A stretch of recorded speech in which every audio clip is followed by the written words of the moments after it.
Good evening once more, and thank you to everybody that has taken the time to log on. And welcome to our Womb Care Clinic original series, The Scars of Womanhood. Scars of Womanhood is a womb care clinic original webinar series where we bring real women who come to talk about their stories and their transitions through life. During these webinars, we're guided by an expert. In this particular sense, it would be myself. My name is Dr. Paul Mwemba Msoba. I am a consultant obstetrician and gynecologist. I'm a fertility fellow, and I'm also a fistula surgeon based here at Womb Care Clinic. On this special webinar series, this is one that has really excited me. A lot of people have come to our inbox telling us, please, let's have a discussion about menopause. And we decided before the year ends that let us touch on this very, very important topic. And it feels kind of symbolic, even as we talk about menopause and even the transition of a woman's life, that we're also joined by a special guest on our webinar, Ms Kaluba, who within time I will introduce her and she will say hi. And I think you will understand why she has joined this webinar on behalf of Zanaco as we proceed through. Allow me to talk about our hero.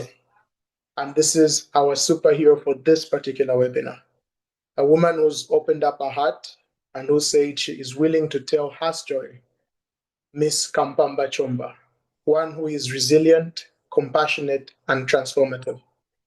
Ms Kampamba Chomba has dedicated over 25 years to sexual and reproductive health, working with various organizations. She has volunteered with Positive Voices program at the Terence Higgins Trust, that's in the UK, where she shares her personal experience of living with HIV to educate diverse audiences, challenge miscommunications, reduce stigma, and promote understanding around HIV and sexual health. She is currently involved with the 4M Net, a peer-led initiative by Black migrants supporting the training of women living with HIV to become mentor mothers, providing psychosocial support to peers during pregnancy and beyond. Ms. Kampamba Chomba, I am absolutely excited, honored that you could come to our webinar, Scars of Womanhood, and to just share your story on menopause. Please feel free to unmute your mic and just say hi to the community.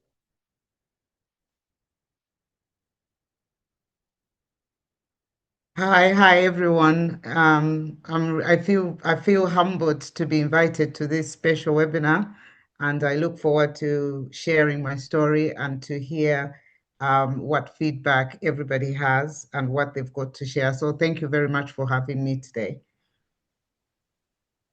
Thank you very much for sparing the time to just come and grace us with your presence, and we're absolutely honored. I did mention there's a very, very special guest that we have. She is Ms Inampasa. She is the Chief Legal for Zanaco. Mrs. Inampasa, Kaluba, please feel free to just say hi to everybody on the call. Thank you, Dr. Paul. Hi to everyone. I'm honored to be part of this engagement on behalf of Zanaco and on my own behalf, because I think that the topic of discussion is very interesting, will be very informative, as we all will progress into this direction at some point in our life. So thank you for having me. Thank you very much, and looking forward to our particular interaction. So, allow me to simply start with this story from Oprah Winfrey. I think one of the, if not the richest Black woman alive. Oprah says she felt like she was going to die during menopause. This is an extract from her interview that aired on Good Morning America. The worst part for me, this is when I knew I was really in trouble, is when I couldn't concentrate reading. Winfrey told the ABC News, Kana Whitworth in an interview that aired on Monday on Good Morning America. I love reading so much, but I let go of the book club because I could not concentrate when I was reading. I could no longer finish a book.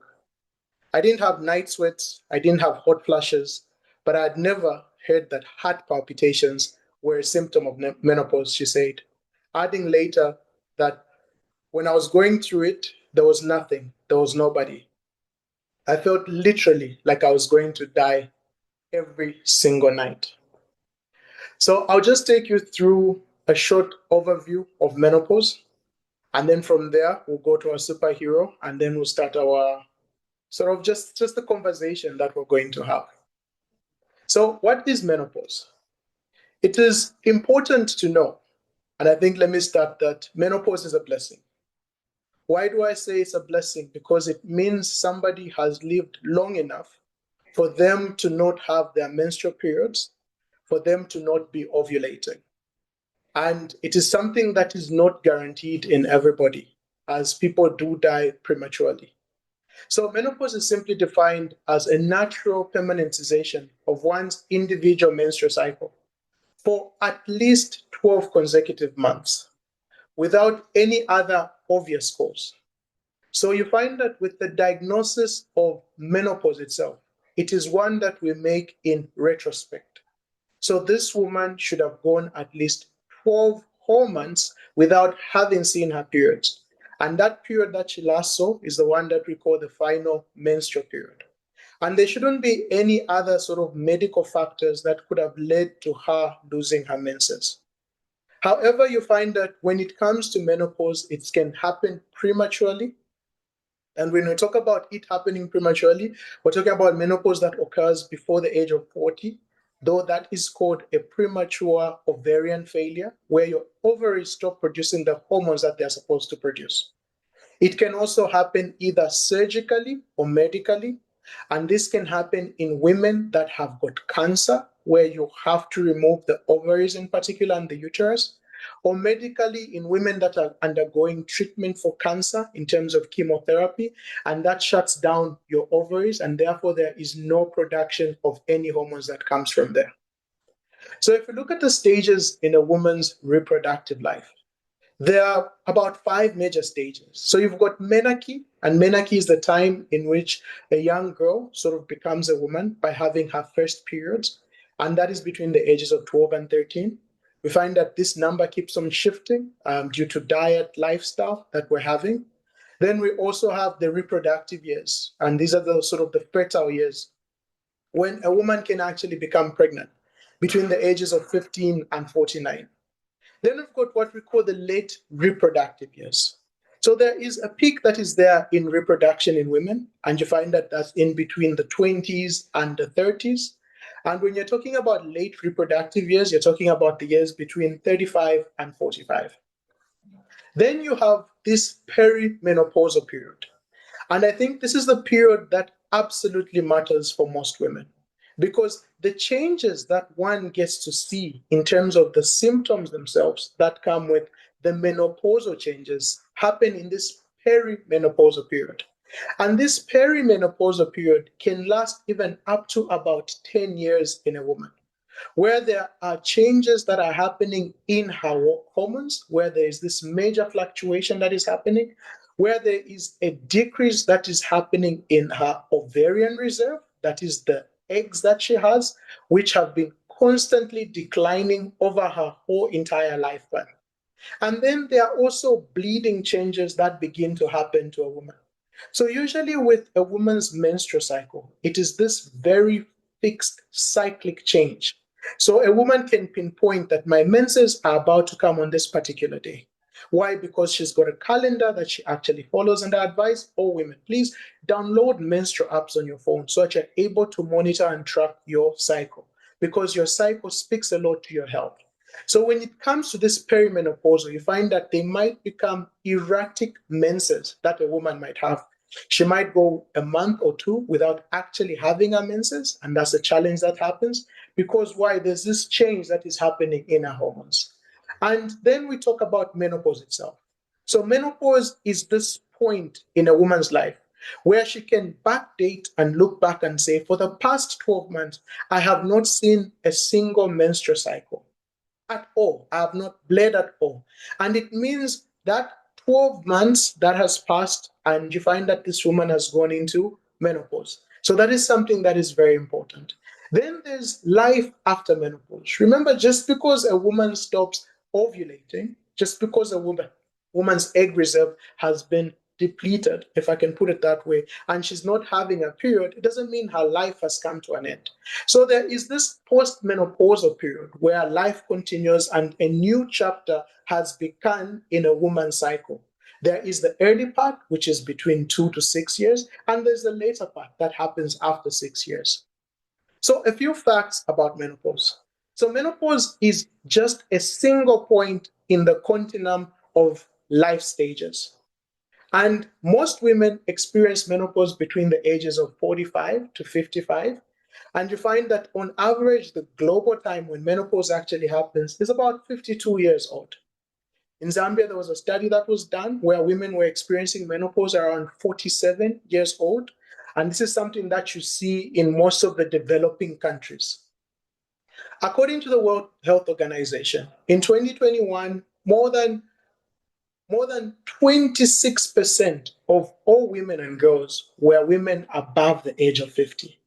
And 2030, it is predicted by the World Health Organization that there will be 1.2 billion women worldwide who will be in that menopausal or post-menopausal period. So you find that this is something that we definitely need to be talking about. Because if you look at the numbers, we're talking about more than an eighth of the global population living in that menopausal and postmenopausal period. So what are the symptoms of menopause? So remember, when it comes to menopause, symptoms are being listed each and every time. Currently, there are other literatures that say there are over 62 symptoms that are associated with menopause. So it's not always going to take that classic appearance that we want it to take. However, hot flashes in particular affect more than 80% of women. And you find that in this more than 80% of women, only about 30% or less actually tend to seek help for this. And these hot flashes are these episodes of intense heat that affects a woman's chest, radiates to the face, and then after a period of time of about 4 minutes, just dissipates on its own.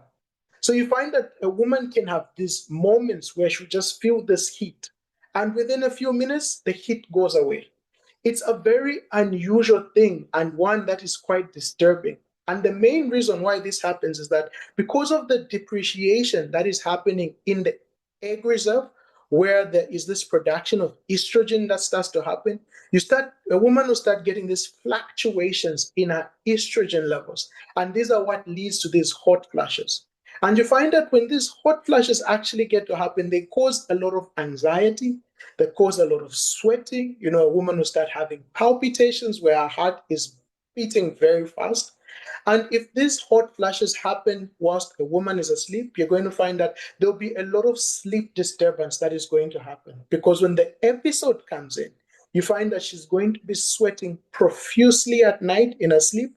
She'll be awakened from her sleep in a major startle, and this sleep disturbance will disturb the course of her day and how she gets to process things. So you find that depression is even higher in women that are undergoing these perimenopausal changes. And you find that if somebody was already undergoing depressive treatment, you find that this worsens during this period of time. And overall, women are at a very high risk of going through depression during these menopausal transitions. Then there's a change that happens in the brain of a woman.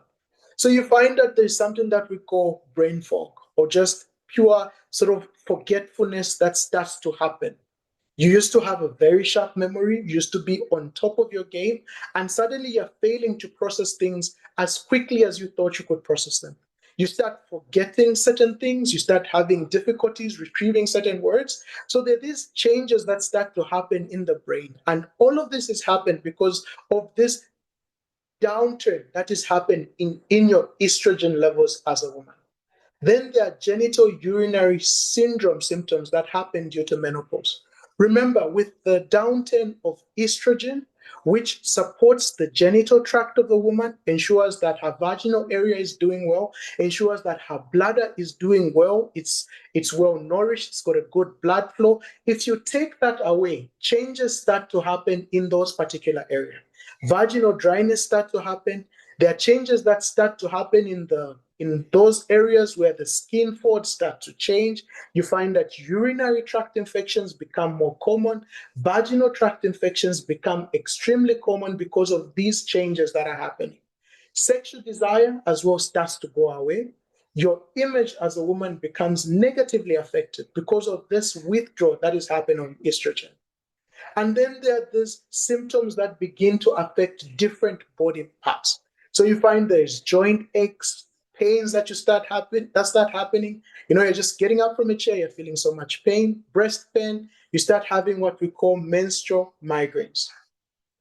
So this withdrawal of estrogen that affects a woman, you find that the body has got so many estrogen receptors. Almost every organ in the body has got estrogen receptors. So once you take away this particular estrogen out of the system, what begins to happen to you as a woman is that you are one put at a very high risk of bone loss. Why? Because estrogen gets to prevent the breakdown of your bone, and it becomes very easy for a woman to get a fracture in that postmenopausal period because she's lost a lot of her bones. You find that arthritis, where you start getting joint pains, where your knees hurt, your ankles hurt, your shoulders hurt, just different body parts start to hurt because of this withdrawal that happens from estrogen. The estrogen prevents a lot of inflammation or reactions in your body. And once you withdraw it, you find that the reaction starts to go up in your body and your joints start to get attacked. You find that there's also a very high risk of heart disease and vascular disease in postmenopausal women because of the estrogen withdrawal. So you find that you start having complaints of heart problems, high blood pressure, all of that starts to set in. There is an abnormal fat distribution that starts happening on your body, leading to unhealthy fat increasing within your body and putting a woman at very high risk of developing heart disease, diabetes in that post-menopausal period. Skin changes are obvious changes that are there. Wrinkling starts to happen. Why? Because the estrogen is no longer there. And women that undergo menopause and this estrogen deficiency also end up losing their balance. And this is the actual physical balance. Why? Because the ear also has estrogen receptors. So once you take that out, you find that your balance starts to go off. And this is what puts women at higher risk of developing fractures. So what are some of the risks that might predispose a woman to severe perimenopausal symptoms? So some of these risks include smoking. Smoking is harmful to your egg reserve. Obesity, being overweight, you find that this will worsen the symptoms that a woman might feel during that perimenopausal transition into menopause. A lack of exercise or reduced physical activity also puts you at risk for severe menopausal symptoms. Socio-economic factors. So it's been shown that women of lesser socioeconomic status might experience worse symptoms when it comes to this. Why? Because maybe they might not have access to healthcare and therefore they'll just end up suffering alone. In terms of ethnicity, the Black race in particular has been shown to undergo these severe symptoms of perimenopausal changes. So it's not all doom and gloom. So how does one adjust to a healthy life post-menopause? Number one, lifestyle modifications. When we're talking about lifestyle modifications, it's important to say a healthy diet is one that you can never run away from. And in this healthy diet, you need good fiber, you need a lot of leafy vegetables, you need to increase your protein intake. That is very, very important because protein plays a role in your muscle mass. When we're talking about healthy lifestyle, we're talking about exercise as well. And it's been shown that for women to have a good postmenopausal transition, Weightlifting exercises are very important. Why? Because with weightlifting, there's a promotion of muscle that begins to happen. And this muscle is the support that you're going to need for these different joints, your body strength, and to reduce the chances of you getting the fractures that happen in this postmenopausal time. And you find that with improved muscle mass as well, you've got better insulin sensitivity, and that reduces the chances of you developing diabetes or controlling your sugar. Mental health support is something that is very important. It's something that requires having conversations about what is happening even as you're going through this transition. It also comes into line with the peer support groups where women need to sit down and have the conversations of the changes that they're having within their bodies. And you find that this is extremely helpful. So even as you're approaching this menopausal transition, and even as you've gone through menopause, you find that managing menopause is a holistic approach. There's the medical therapy that is very much available to help replace this estrogen that you've lost so that it keeps you healthy and you do not have these severe symptoms. There are this lifestyle modification that one needs to make, which is very, very important, even as you're going through your menopausal transition. So that was my short presentation on just a quick overview of menopause. I know it was quite heavy, and I think one day we'll have a webinar where we'll just dive into menopause and we'll have the discussion. At this point in time, I would like to transition to our superhero, Ms Kampamba Chomba, and just have a conversation with her about her journey and her transition through this menopausal time. Ms Kampamba, are you there?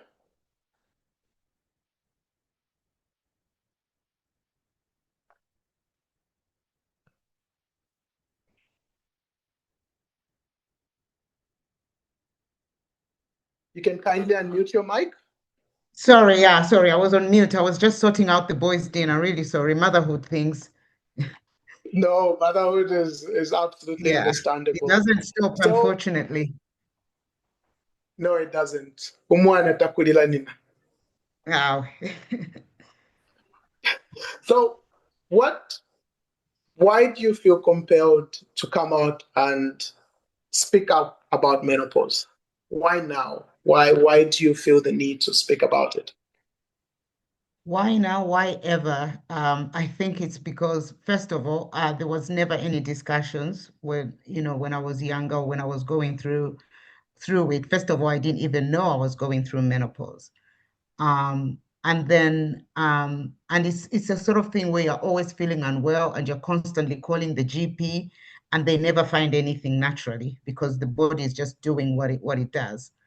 And by the time it dawned on me that I was perimenopausal or fully menopausal in my case was 2 years ago, when I had just various symptoms that did not make sense. I have developed allergies that I never had before. Everything has changed. I would describe it as going through a metamorphosis. So your body is doing things that you cannot, that don't make sense. You don't even think about talking to other people about it because it's so weird.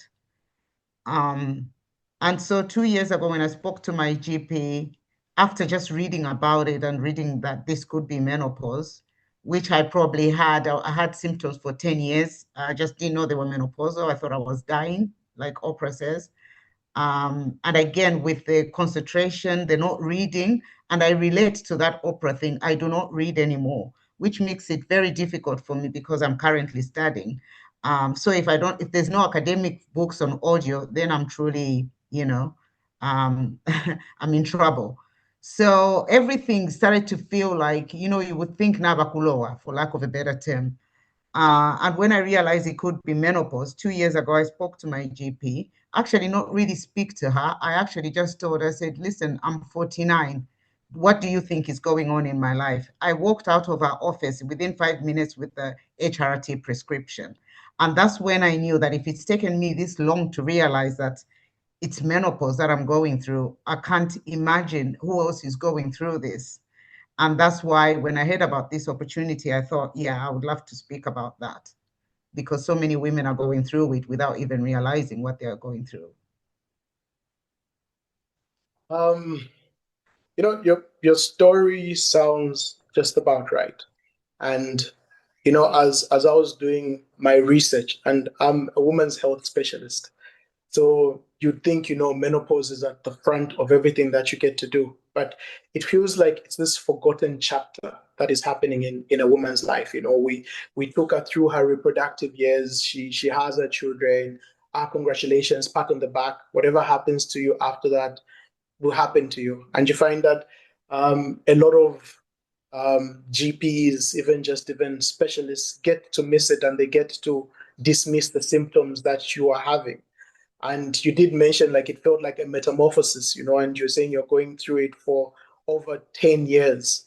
Do you quite remember what were, like, now you're looking back, do you quite remember what were the first symptoms that you were feeling that the doctors actually just got to dismiss?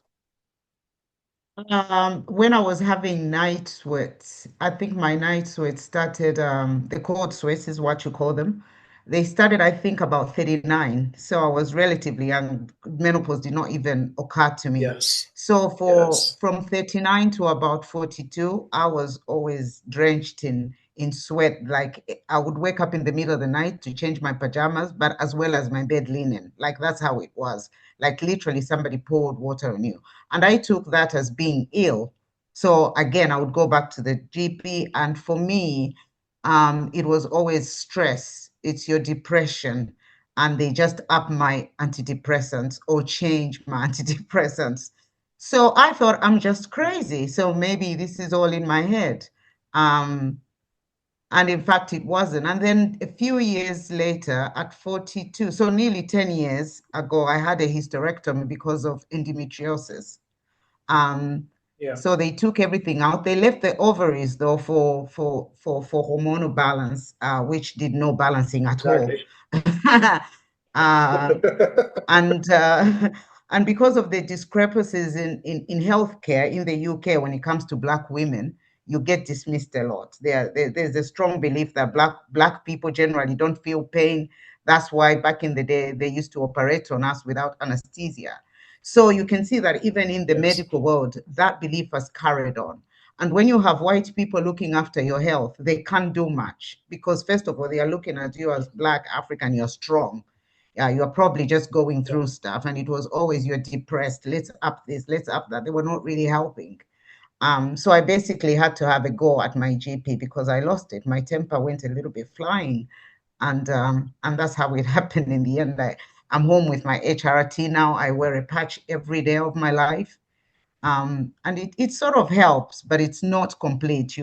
It doesn't give the full. It's sort of it's a semi treatment is what I call it. But like you say, okay, the lifestyle, drinking, smoking, is not a thing. It actually makes the symptoms worse. You have to. I started going to the gym. I don't like the gym. I had to lose I had to lose a stone, even though I'm not officially like fat or obese, but I had to lose that because yeah. whenever I went to the GP, you're overweight or you're depressed. It was always just these two, and it just never made sense to me. So yeah, that's where we are now. No, you actually carry the classic story, and it's when we talk about menopausal transition or that perimenopausal period, just like you've put it, it started when you were 39. Of course, there were a bit more risks in terms of the endometriosis, Yes, which simply means, the tissue that is inside your uterus has moved into various areas, and it can actually affect your ovaries. And even as it's affecting your ovaries, you find that it starts causing injury to the ovaries and starts reducing your ovarian reserve, which is your egg count, which is the area where this estrogen actually comes from. So there are those risks that you had, but it's something that starts just like you've said, it started in your late 30s and you had no idea that what you're going through is actually perimenopausal changes. And yeah. nobody's having this conversation with you. So I'm going to circle back on the word that you said, metamorphosis. It's been long since I ever heard that word. I absolutely love it now. I think when I'm going around greeting people, I just like metamorphosis. So if you look at if you look at how you went through that particular transition, how did it make you perceive yourself as a woman?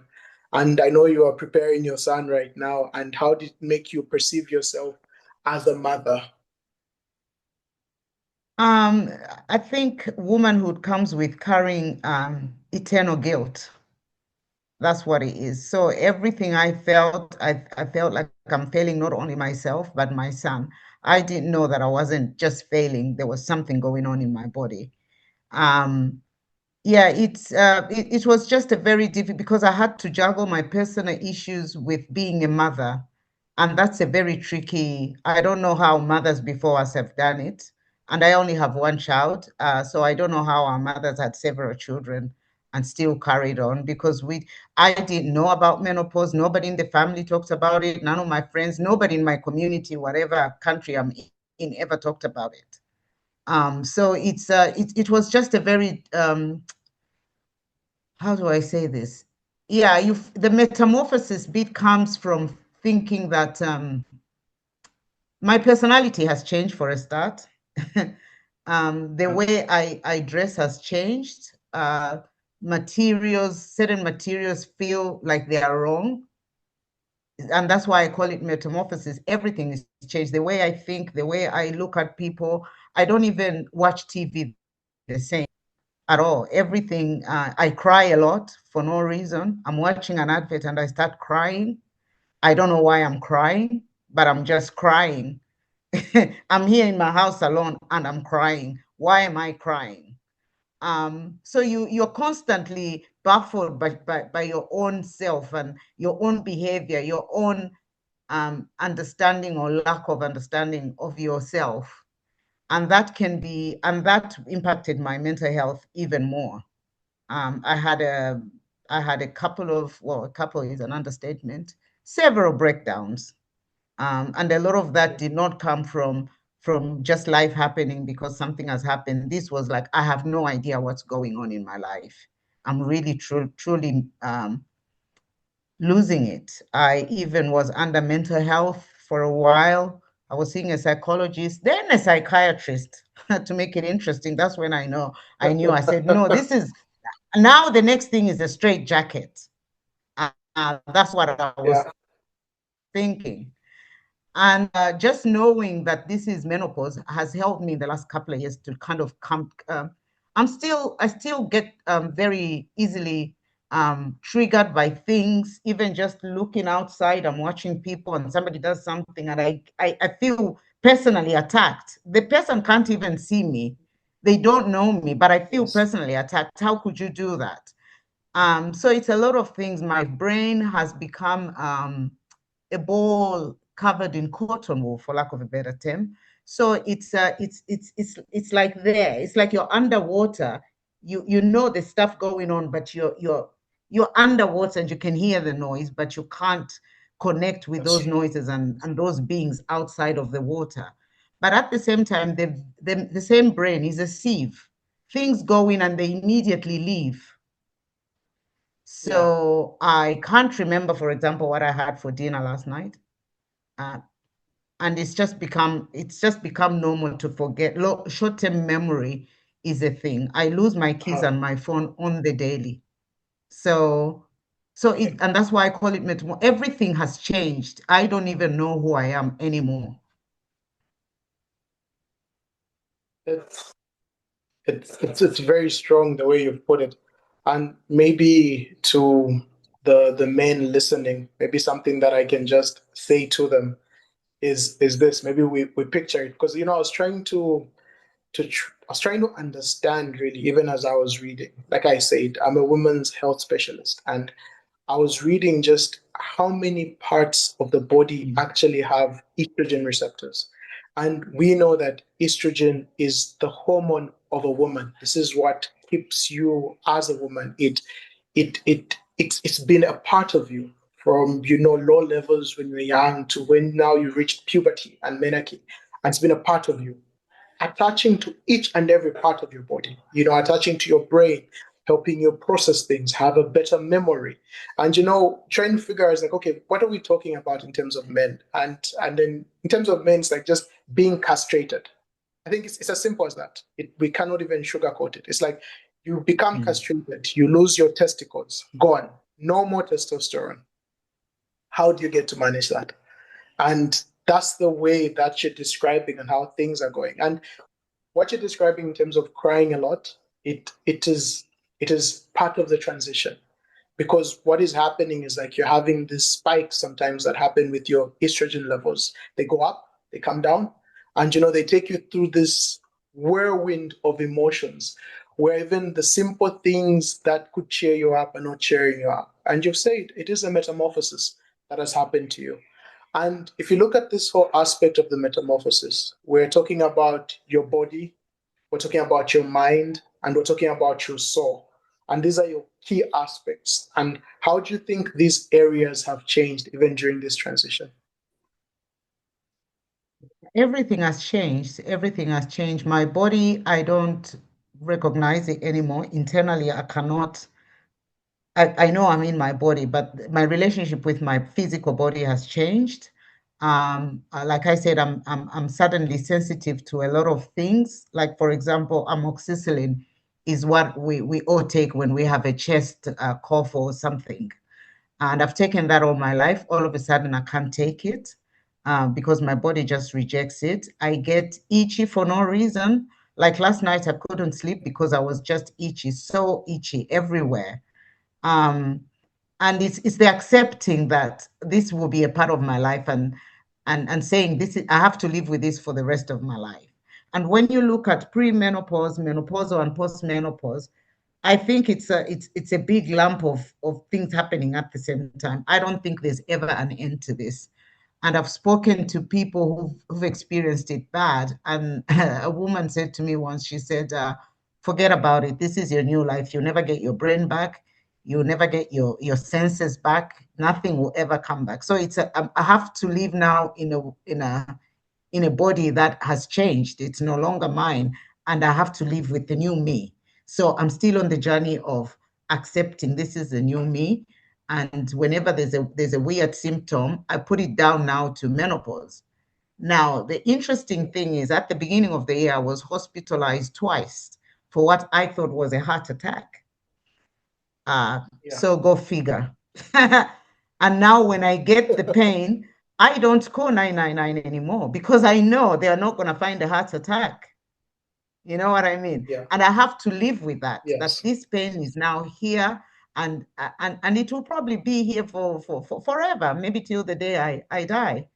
And I'm struggling with that. My balance is like you mentioned balance earlier. I walked with a cane for about 2 years because I kept falling over. And I think it was late last year, I decided to just chuck the cane because I thought if I fall over, somebody will pick me up. Because I realized there's nothing wrong with me. It's just the body again betraying me. So I had been walking with a cane for 2 years and suddenly I had to leave it. That was my other leg. I had to get used to not walking with a cane. But I don't walk the way I did. I still have to be, if the surface is not even, I could easily fall over. We've got pebbles on some of our streets here in Bristol. I don't walk on them because the lack of balance is not a flat surface. Anything could happen. I just feel like my legs are not moving the way they should. And again, that's something I have to live with for the rest of my life. And then, of course, things that come with age. I've got arthritis, so there's extra pain. When the knees lock, they've locked, my friend. There's nothing you can do. Again, that's something I have to live with for the rest of my life because these knees, they'll keep locking. My hands will keep getting inflamed. Everything. Yeah, I'm just a big lump of inflammation currently. And as we speak, I just had a hot flash. So there you go. So right on cue, more or less. You've said something which is quite cardinal. I'm just a big lump of inflammation. And this is what happens when estrogen has been drawn away from you. Because estrogen actually prevents your body from having these reactions, there's these inflammatory responses, and then once you take it away, you find that there's this flare up that starts to happen.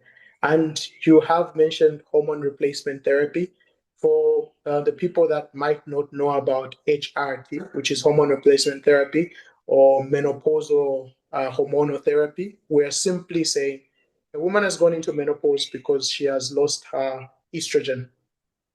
And because she has lost that estrogen, we need to replace the estrogen, because all of the symptoms that Ms. Kampamba is talking about are symptoms that are related to a loss of estrogen from her body. The loss of balance, the feeling like one is having a heart attack, the brain fog, where, as she described it, you're underwater and you can't get to think properly. All of this is because estrogen has been withdrawn away. And what do we need to do? We need to replace that estrogen so that somebody can have a good transition. And you did mention where somebody said, this is now your life, because some people can go through these particular changes even 20 years after that menopause, where they're still having these particular effects. And that's why it's important to have the conversations that we're having. So even as you are adapting to this new chapter, because you've gone through the transition and you're coming into this new chapter, this new self. You mentioned exercise. I don't know whether it's helped you a lot. How has that helped you in adapting to where you are in terms of exercise? You did mention, alcohol and smoking. How's that helped you? That has helped. Let's not talk about the drink because it's still a part of my life, and I know that Okay. when I do partake in that situation, I know I'm going to pay for it for the next 2 days. So what I've done is just cut down on the drinking, cut down on the smoking, but working out has helped, because when I got diagnosed with the arthritis, which again, I thought I was losing my mind. It was just arthritis in the knee. I realized what that was about, and my knee was constantly swollen.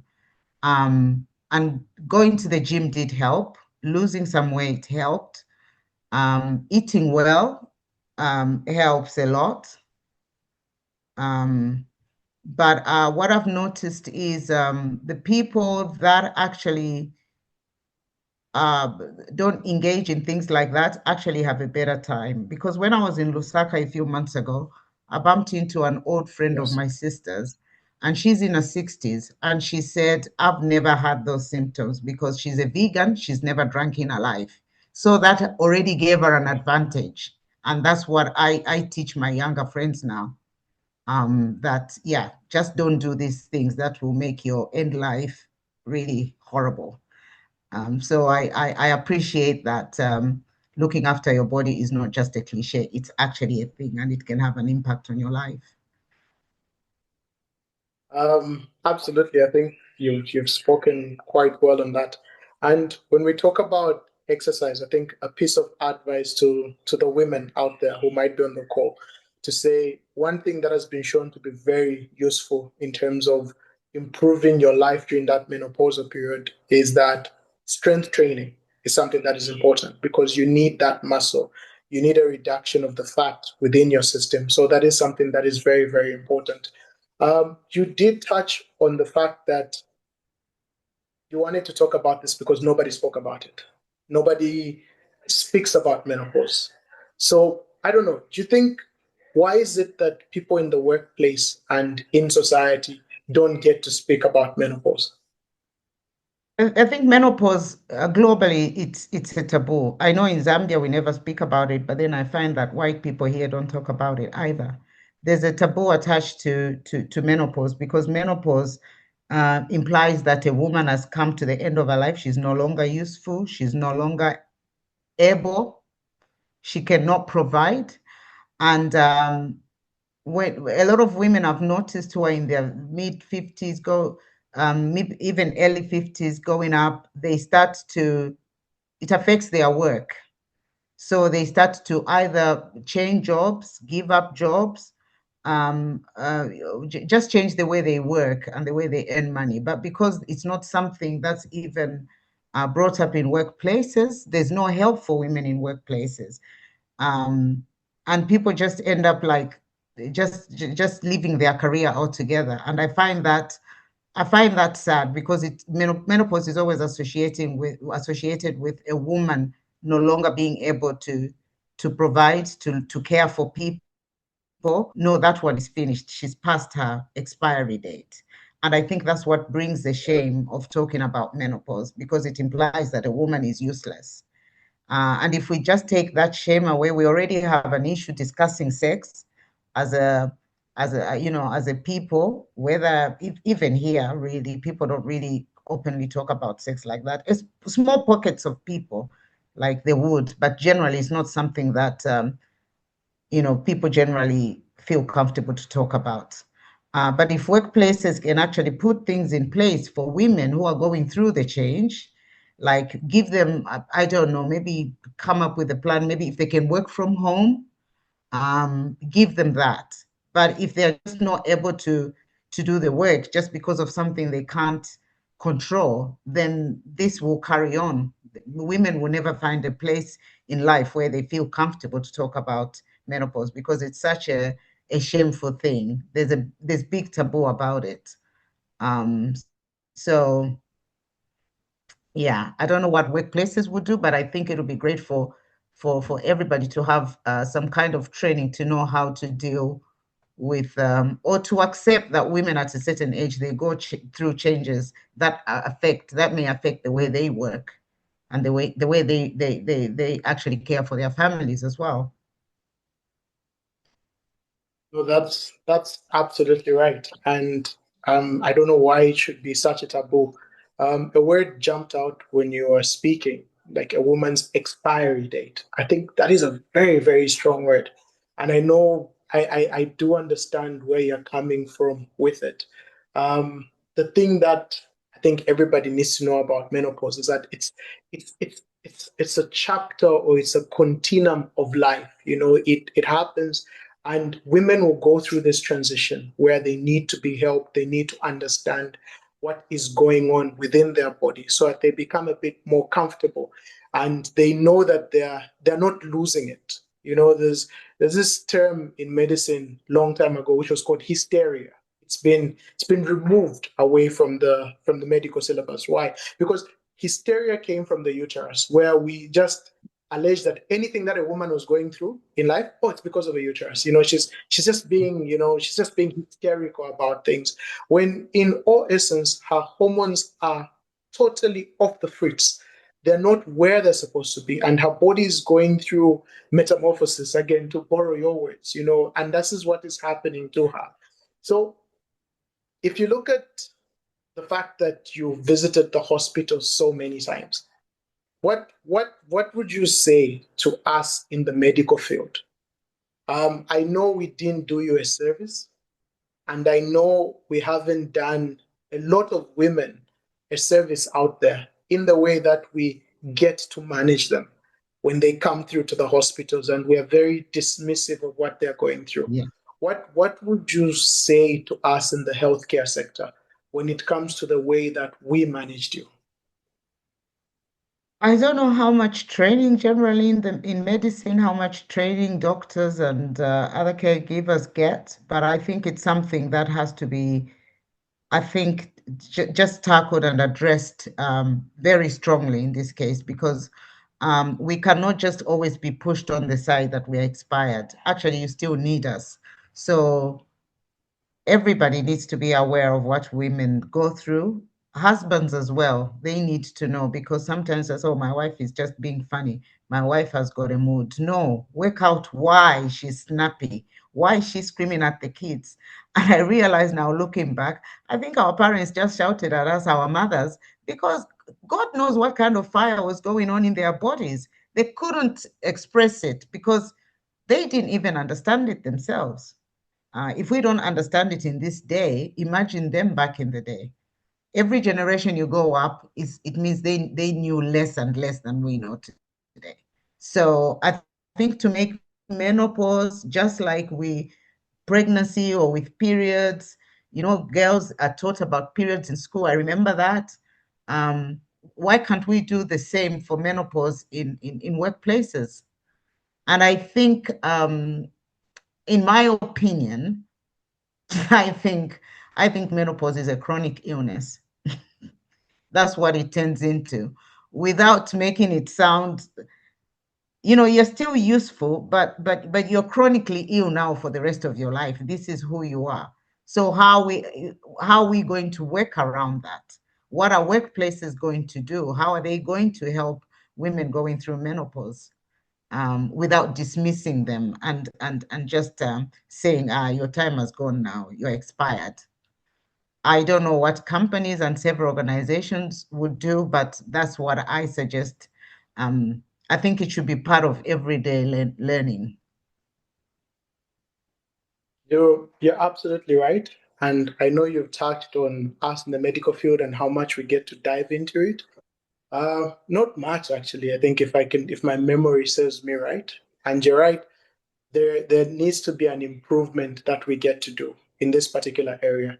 And that's why as Womb Care Clinic, we figured if we cannot educate the doctors because we're not a university for doctors, at least let's educate the women out there so that if they have the knowledge about what is going on in their lives, they would be able to speak to their physician at any point in time and tell them, be able to argue. And any good doctor will listen to their patient without getting angry. When a doctor starts getting angry because you're spitting facts to them, just know that maybe somewhere there's something that might be lacking in what the physician actually gets to know. Yeah. Allow me to loop in Madam Kaluba in this moment and just ask that, considering what you've heard in all of this discussion of ours, what has shocked you the most? About menopause itself? No, yeah, I want to ask Madam Kaluba this particular question. Oh, I sorry. just want to know what has actually Yeah. shocked her the most about everything that has been mentioned. Yeah, thanks, Doc. I think the gravity of the process. First of all, I want to say thank you to Kampamba for being so candid and really speaking your heart out. You truly are a hero, and I salute you for that. Menopause conversations are hardly ever heard. Many of us would just maybe be in WhatsApp groups and just comparing notes as peers, but no one with real experience sharing what they've actually gone through. So I just didn't know the extent to which it goes. That's number one. And also now the realization that this is now part of one's life journey. Kampamba has been going through it for the last 10 years, and it looks like it continues. So it's really taking that all in. And I now realize how much what we're doing as an organization will tie into the women that we're providing financial services to. So yeah, I agree with the issue around reforms, workplaces. I think that that actually needs to go beyond just the organization, but it should actually be a national conversation to be included in employment law, for instance, because when you look at the Employment Act, it provides for maternity, it provides for all these other things. I think the menopause conversation is something significant that has been missing. And if it can be as severe as Kampamba is describing it, it really should be a right for a woman to be given grace as she goes through this process. Thanks, Doc. I'm very happy that even from a legal mind, you've looked at all these labor laws and you've looked at what's going on, and you find that menopause is actually something that is totally left out because I don't know why. It feels like it's just this, and it's a stage that we know women will go through, but we're not offering any help whatsoever to make their environment more comfortable, to make them go through this. Because having hot flashes, I hate the heat personally. And I can't even imagine where you're feeling heat from the inside coming outside. It just sounds like it's just this torturous moment. So in terms of where you are, Madam Kaluba, why do you think your partnership with health institutions like Womb Care Clinic is very important when it comes to such conversations and even other conversations that deal with women's health? Yeah, so Doc, Zanaco's brand promise is putting the customer first, you first. And we have different segments of customers, including women. And we realize that true value that you'd be giving as a financial institution would not only just end at providing people with the financial solutions, but working with them to be relevant in the various areas of their lives. And we realize that for women, aspects of wellness are a key issue. And so we have then decided that we'll partner with Home Care to support our women folk. Because part of the women under women, the Z Women Banking, are women that are going through exactly what Kampamba has talked about. And if we are to be relevant, it's really to see how we can then support our women beyond the financial services and support we'd be able to give. So the partnership with Womb Care, I think, is just a few months old in terms of the formal sign-off, which was done, I think, sometime in August. And from that point on, we've referred a few of our customers to Womb Care to get services and support in this area. But perhaps to be a bit more detailed about the support we'll be providing, it's really ensuring that the various women that were banking under Z Women Banking would be getting discounted services. So a percentage discount from consultation, from pap smears, deliveries, and a few other services that they'll be getting through Womb Care. So that is how we are going to support our women. And if there was any doubt in my mind as to whether this is a noble cause that our institution is pursuing, I think all that is now very clear that we're certainly on the right path, because we really need to support our women and ourselves. I'm a woman too, above 40, and listening to Kampamba, I'm thinking, okay, it is probably knocking, probably will come in sooner than later. And so it's really being a responsible organization to then support women beyond providing financial services. Thank you. No, thank you very much for that, Kaluba. And you're right, it has to go beyond offering that financial services. However, maybe just like a last question before I go back to Kampamba. If you look at what Kampamba was talking about, and she did mention hormone replacement therapy, I think you're quite privileged, Kampamba, to have the patch where you have it that side, because it is quite expensive. If you look at some of this hormone replacement medication that one actually needs to support them through this particular transition. And you find that even as a woman going through the changes that you're going, and if the treatment is being offered, it has to be one that requires this financial support, as in where does Zanaco come in, Ms. Kaluba, in terms of just overall support in empowering women financially, so that even as they go through this change, they stand on a bit more solid ground. Thank you, Doc. So I think in terms of wellness, our support is really partnering with you to ensure that they get the discounted services I talked about. But beyond that, we still continue to support women financially through the provision of various products and services, insurance products, for instance, collateral-free loans to support women plan for their revenue earning, present and future.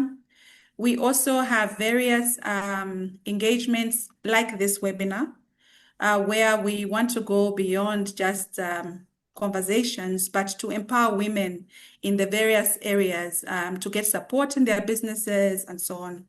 One of the other things that we intend to do to empower women in this journey is to also hold a few webinars next year around estate management. But obviously, these services are exclusive to the Z Women Banking with Zanaco. And in estate management, what we also want to do, I'll take you back a little bit. I think as Kampamba spoke, you realize that menopause is sort of like a half time in your life, right? I would want to imagine that it's a time that you reflect to see what has gone well, what hasn't gone well. How do I then reset my life, accepting the changes that have happened and planning for my future?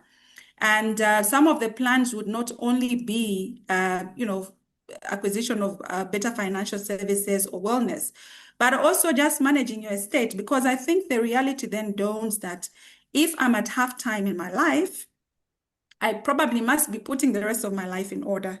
So one of the key things that we'll be doing to support women in putting their lives in order is webinars around estate management and planning. So really, how do you plan for how your property or whatever you own will be managed when you are no longer alive? And principally by law, the best way to do that is get a will done. So the conversations we'll be having would be to guide women around that process, how to get it done, and point them to legal practitioners that can then support them. We feel that in that way, they will be leaving a legacy for their families and their loved ones, but also providing a structure around what would happen when they are no longer there. Because if I'm at halftime in life, I know without a shadow of a doubt that at some point I will actually die. Those that die without a will usually would leave a bit of confusion in their families. And we want the women that were banking under Zanaco to have their lives in order and plan for the future. Thank you, Doc. Thank you very much. Sounds absolutely perfect. And I think on behalf of Womb Care Clinic, we're excited to attend to women under the Z Women Banking and offer them all the benefits that you've absolutely mentioned. Coming back to you, Madam Kampamba. Kaluba has mentioned that it's halftime. The lifespan of women, you women live longer than us.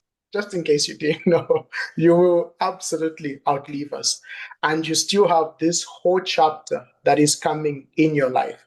But even as you reach this point, the question that I have for you is that if you could list three things, and I know it's a little bit difficult, what do you think you should have known in the past, even as you're going through this transition? What knowledge would you say, if I had known this, this, and this, I would be better prepared for even this perimenopausal, menopausal transition that I'm having? What I think the last couple of years I've just been in where you feel like Ms. Kaluba said, like you must make plans. About a year and a half ago, I finally got my will done. I wish I had done it earlier, but at least I did it, because you can't help but think what would happen, say, to my child if I drop dead today. So you start thinking about mortality in that sense. And when you think about dying, you always think about the people you're going to leave behind, naturally. And I say, when it comes to a will, write it as soon as you are able. You can revise it every so often for as long as you are alive, but just have it there. Always have a will. Always put in things in place for the people you're leaving behind, but also for yourself, because there's a joy that comes from being prepared about your own inevitable demise. I think there's something beautiful about it, because death is very much a part of life, and we cannot escape it. We don't like to talk about it, but it's a big part of it. And the same way we plan our lives when we're around, we must, as equally, we must plan for when we are no longer living in this body. And I think that's a very important thing for all mothers, whatever they may be going through, but menopausal mothers specifically, that's something you've got to do. So what would you have wanted the younger you to know about menopause? Three things that would have helped you out transition better. I would have been a bit more physically active, maybe not party as hard. I've always eaten healthy, that I can guarantee. I've never been a big fan of junk food anyway. So I've always been on the right path when it comes to eat. But you find that with, like you were talking about protein earlier, I've realized just how important protein is to for survival. Now I'm having to take all kinds of supplements, and now I'm cooking bone marrows to make my soup and to make the stock, because any kind of protein I can get, I will grab it. Now it's become a gold, diamond. I just wish I had done it 10 years earlier or even much earlier than that. But we don't think about the future, especially when you're still young and healthy. It's not something you think about. But now it's time to actually prepare for this part of life, is to start earlier in life, in your late 30s, in your 40s. You just start to take care a bit more, and do what you've got to do, because I've also found myself in a situation where I'm in a hurry to get things done, and that gives me stress. Yeah. If I drop dead today, what's going to happen to my son? I'm having to write a will, do everything. It's stressful. We don't have to make those. It's unfair to have to make those decisions when you think when you think things are gonna. My life is about to end. What should I do now? I think it's just important to live your life that way, whether you're still young and healthy or not, but to always bear that in mind, because we don't think about it. I don't know anyone who thinks like that in their 20s or 30s. But I think it's time to think about that, and seriously think about the trajectory of your life, where it's going with your current life. Evaluate your current life. I'm a big fan of mental health. So yes, have conversations with yourself. Go in your brain, and just have those tough conversations with yourself. Because if you don't do that, you're only hiding from yourself. You're not hiding from anybody, and you're only hurting yourself at the end of the day. So I wish I had known that not partying hard would have helped me. Maybe started to eat healthier earlier, but also physical exercise is you can never underestimate how important that is. I've learned that now. Walk, do your 10,000 steps a day, whatever you do, whether it's just going up and down your stairs, get your 10,000. And I'm not bragging, but yesterday I did 15,000. So I felt good about it. Thank you. No, you're absolutely right in terms of all the aspects that you've talked about, because these are aspects that take you through your first half, the aspects that also prepare you for your latter part of life, because there's still a lot of life that needs to be lived. Just because a woman has gone through menopause, she hasn't expired. I'm abashing that word. She's not expired. She's got now this huge part of her life that's ahead of her. And you want to live the latter half of your life as healthy as possible. And that means, like you said, exercise is very important. And I keep on emphasizing on strength training. You need muscle. Even women need muscle. In as much as women cannot build muscle as hard or as fast as men do because of the testosterone levels that we have, women can also build that muscle through exercise, because it's that muscle that's going to help you out when your estrogen levels have fallen, to keep the bones healthy, to keep you strong. And if you look at diets as well, fiber plays a very key role in your diet. So fiber is very, very key. You need your vitamin D supplements that help reduce the inflammation. You need your calcium supplements that keep your bone health going as much as possible. And I think I appreciate everything that you've said. We're coming to our final question in our webinar, and we ask this question to absolutely every superhero that comes on board. First and foremost, Madam Chomba, we are absolutely grateful that you came through and you had this conversation with us. So this is your question. What does Scars of Womanhood mean to you?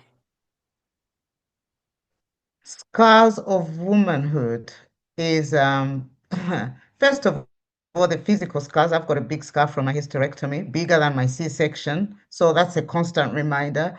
But it's also a reminder of how far I've come, and what that scar to me now signifies: strength, resilience, and it has pushed me to do things I never thought I would do. I went to university at 50. I'm paying for it now, because it's hard to study when you're menopausal.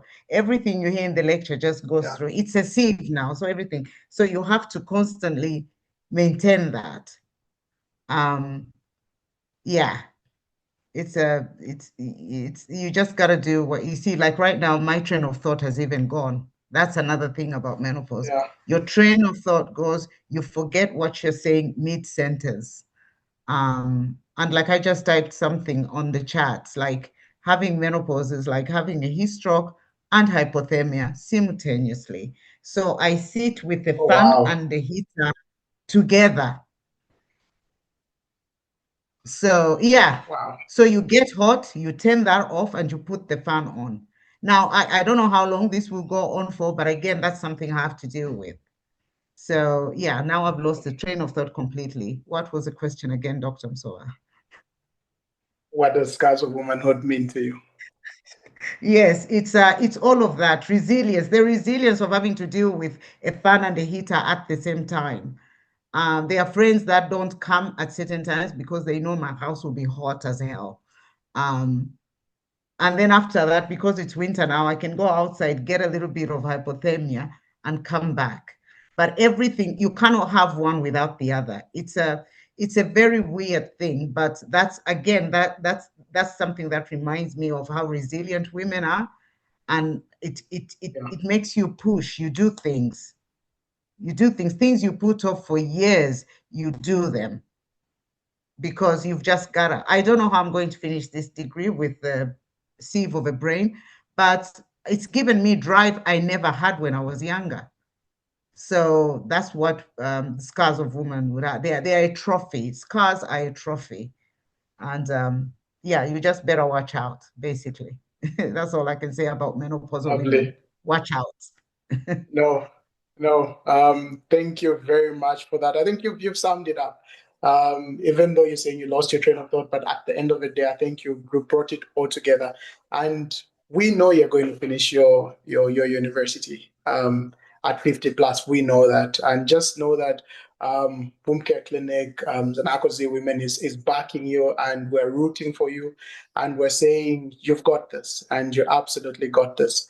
I know there are a lot of chats in the comment box, but we've run out of time, and I know Dr. Sekeleti has ably answered the majority of them. So what I'll do is that I'll just ask Kaluba to just say a few closing remarks, and then I'll leave you with the final word, Ms. Kampamba, since you are our superhero, to just simply close off the meeting. Sorry, what did you say again? Sorry. Sorry, so Kaluba will just say a few words, and then All we'll right. pass it on to you so that you can be able to close the meeting for us. All right. Yeah. Sorry about that. I keep getting weird feedback, but yes, okay, get it. Thank you. Okay. Thank you, Doc. So very quickly to say, I absolutely agree with Kampamba's description of scars of a woman. It's a sign of strength. A scar indicates that you once had a wound which has healed. It's visible, it will show, but it shows your strength to have overcome. So I agree with her totally. I also want to say thank you, I think, for the tips. Physical activity, eating healthy, supplements, strength training. I could see as she was speaking that there were so many comments, others even saying they're going to the gym tomorrow morning and they're parking their cars 100% supported. Yeah. That includes me, actually. But to close, Doc, I just really want to say thank you for the opportunity for me as an individual and for my organization to actually be part of this great conversation. We see menopause as not an affliction, but a transition into the next stage of life, an opportunity to seize the moment, reset yourself for the second half of life, and still be able to be effective and be a blessing to the next generation. So thank you. Thank you very much. Kampamba, please, as Home Care Clinic, we are grateful. Feel free to give us your closing remarks, and after you say what you need to say, the meeting will be ended immediately.